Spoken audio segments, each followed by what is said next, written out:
Hi, in this module's Laboratory Interpretation Clinical Pearl, I want to talk about 25-hydroxy vitamin D and 1,25-hydroxy vitamin D and what to clinically think about when you see a patient has a vitamin D level that just doesn't go up, and the link that vitamin D has to immune modulation and inflammation.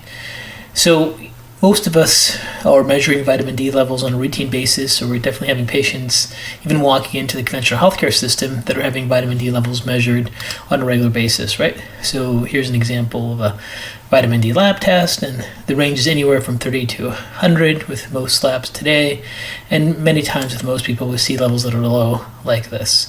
And the Vitamin D Council, recommends anything less than 40 is deficient. Like most functional medicine people are using vitamin D levels of like around 50 as an ideal range, and anything below 50 may need to be supported. But even the Vitamin D Council of 0 to 50 over 40, anything below 40 is accepted standard for vitamin D levels.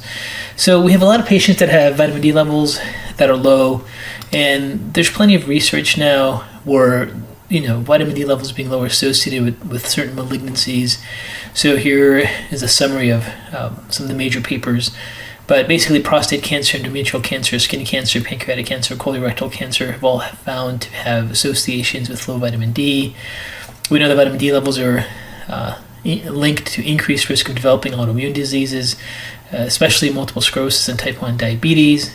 Deficiency of vitamin D has also been associated with hypertension and cardiovascular disease, and vitamin deficiency in pregnancy associated with odds of primary cesarean delivery. And then, the most typical things that people associate with vitamin D deficiencies, first of all, age. So the enzymes and pathways that help us process vitamin D tend to be less efficient as we get older. And then inadequate sun exposure. This is a bit controversial, so it's the most common thing people talk about, but research shows that even 15 to 20 minutes of vitamin D exposure just on the forearm, just on the face, allows people to have sufficient synthesis of vitamin D. So we say inadequate sun exposure, we're really talking about the person who is not getting any sun exposure. They're basically driving all day into a cubicle, not really getting much sunlight, and then driving home. And this happens to people for sure. But just to realize you don't have to go out there and expose your whole body and your skin like at the beach to vitamin D or on top of a rooftop. Just a small portion, even the face alone, for 15 minutes, and studies have been shown to provide vitamin D levels. And it's insufficient dietary intake of vitamin D. That can happen with people that have very poor diets. Low living in higher latitudes has been found to be a vitamin D issue. Dark complexion is commonly something that people have stated in the past with vitamin D. New research has really shown that it's really about the amount of cholesterol that's found in the skin that helps make a difference. It's not as much related to melanin, but darker complexions tend to have lower cholesterol in their skin that impacts their vitamin D levels. And of course, malabsorption syndromes specifically related to gallbladder issues. And as far as most common malabsorption syndrome of vitamin D issues, it'll be someone who has a poor functioning gallbladder. So they'll be the ones that also have difficulty digesting fats. They may burp fish oils. They get really bloated and distended if they have any fat exposure. Those are the typical patterns you'll see with vitamin D. So this is nothing new. Everyone knows about this. But let's go over how vitamin D, and specifically how 125 vitamin D play a role, and when should you actually measure the 125 hydroxy vitamin D. And that's what I really want to talk about in this module's Clinical Pearl.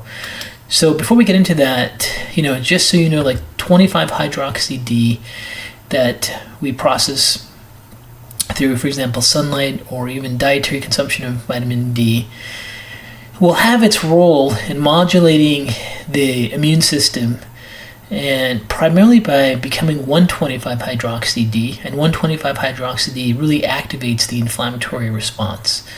And one of the things that you should know is that there are times, especially when you see vitamin D levels not going up, and this is really the clinical pearl. If you see vitamin D levels not going up, despite the fact the patient is taking vitamin D, and let's say they're taking a decent amount of vitamin D, like 5,000, 10,000 IUs of vitamin D, their levels are still not going up, you may want to check 125 hydroxy vitamin D, also known as calcitrol. So this is a diagram of how these pathways work. So here in the diagram you see, for example, exposure to the sun where you get photosynthesis of vitamin D3 or ingestion of vitamin D in the D3 or D2 form. And then D3 and D2 get hydroxylated. All that means is the hydroxy group attaches to the D2 or D3 compound by enzyme in the liver into 25 hydroxy vitamin D. And then 25 hydroxy vitamin D gets stored in body fat, or get 25 hydroxy D immediately gets converted into 125, and this is hydroxylation that happens in the kidneys. So the kidneys then convert vitamin D to 125 hydroxy vitamin D, and this is really where you have active vitamin D. This is the conversion of the vitamin D the conversion of vitamin D3 and D2 into its active form that then gets transported with vitamin D binding proteins to vitamin D receptors. And we say vitamin D receptors mean on immune cells, in this connection related to inflammatory responses. And throughout the body, it has an impact on calcium and phosphorus regulation and so forth. And it plays a role with the parathyroid, parahormone, and so forth. But the vitamin D receptors are massive activators of inflammatory pathways that are necessary to fight infections. So they do go up in inflammation. So one of the things that you really should know about in this clinical pearl is if you're ever measuring vitamin D levels and the 25 hydroxy levels are low and they're not going up, or if you have a patient that you suspect is really inflamed or has an infection or even has autoimmunity, if the inflammatory pathway is very active, then their vitamin D levels are actually being converted to 125 hydroxy D to have an impact on dealing with their immune response. And you might be puzzled because you're thinking, well, this person had low vitamin D because everyone's measuring 25 hydroxy D, no one's really measuring the 125.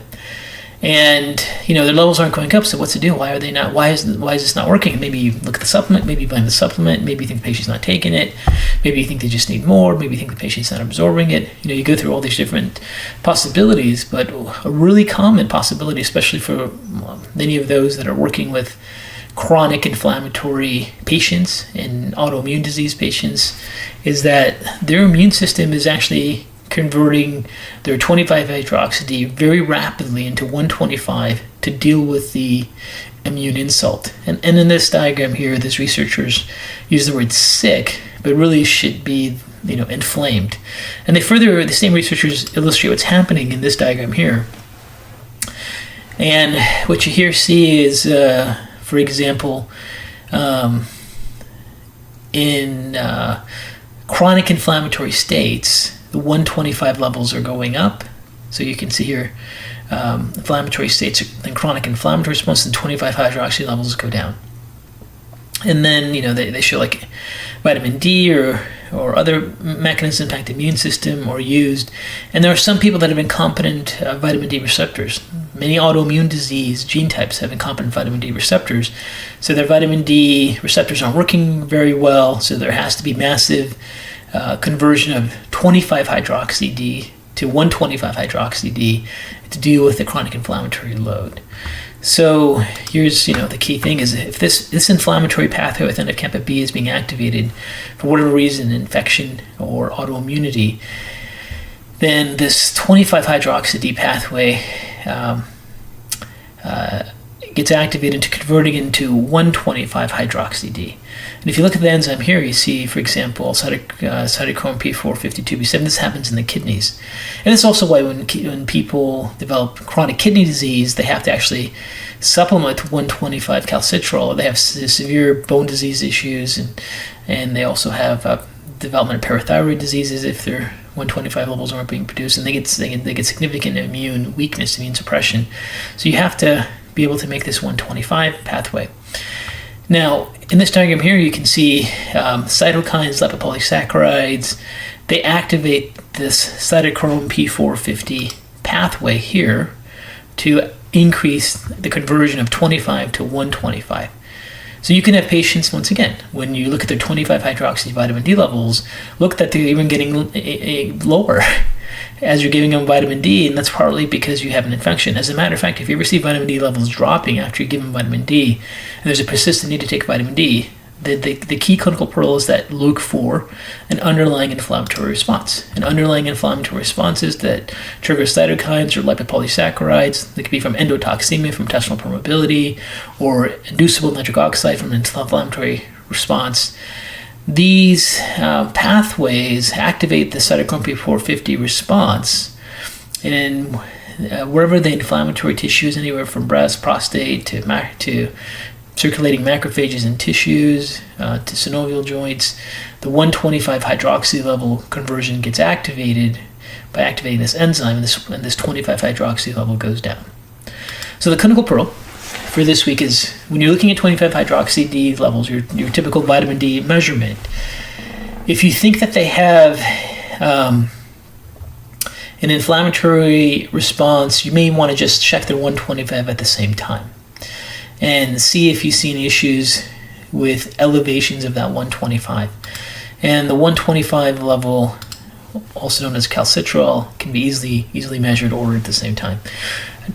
Now, other times you may just see a vitamin D level, 25 hydroxy vitamin D level, that just is not responding to vitamin D supplementation. That would be a good idea to then measure the 125 hydroxy vitamin D levels. And ranges are, for example, 20 to around 80. Now, some people have made various ratios. If you see them similar, like 1-to-1, or if you see this level higher, then you may think this is happening. But the real thing is, if you see this 125 above the lab range, for sure that this immune inflammatory response using vitamin D is being activated. But also, if you see it, in the higher end of the normal reference range, you start to suspect that they may have this underlying inflammatory response, in which they're utilizing the vitamin D they're taking into dealing with the immune response.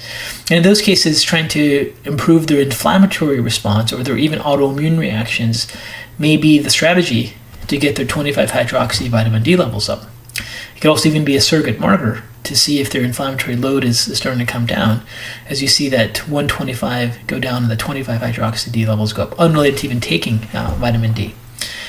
Now, there are some people that start to question, if someone has, for example, an autoimmune disease, and they have this 125 hydroxy level up, do you keep giving them vitamin D? Because it's activating this inflammatory pathway that then stimulates T cells and macrophages to be very, very aggressive. But as that's what the 125 hydroxy does. But the 25 hydroxy helps support regulatory T cells, which modulates autoimmunity. So no one really knows. There are some autoimmune disease patients that are very sensitive to vitamin D and even to sunlight. So those, you may have some suspicion that might be going on. For other people, this 125 hydroxy D may be important. Let's say they have an autoimmune disease that's triggered by a virus. When the virus is reactivated, for example, like an Epstein-Barr lupus response, which is well known in the autoimmune literature. They get an Epstein-Barr virus reactivation, it flares up their autoimmunity, and common one is their anti-nuclear antibodies, and then until the viral response goes down, they still have their autoimmune flare-up. In those cases, maybe really giving them vitamin D may be very useful. But there are autoimmune diseases where there is no underlying pathogen or infection. Other things are triggering that inflammatory response. Maybe it was lack of sleep, maybe it was a stress response. And then in those cases, do you really want to stop this pathway? Or we also know this pathway can also be modulatory, that it's not just pro-inflammatory. So this is the difficulties we have. But the key thing to take away is is that if you see 25 hydroxy levels not going up, or even going down with vitamin D, then suspect this inflammatory pathway is engaged. And then if that's going on, you'll see this pattern with low 25 hydroxy and elevated 125. So if you haven't been using 125 hydroxy vitamin D, you may want to add this to your protocol in circumstances that we just mentioned. I hope this clinical protocol was useful to you. Thank you for your attention.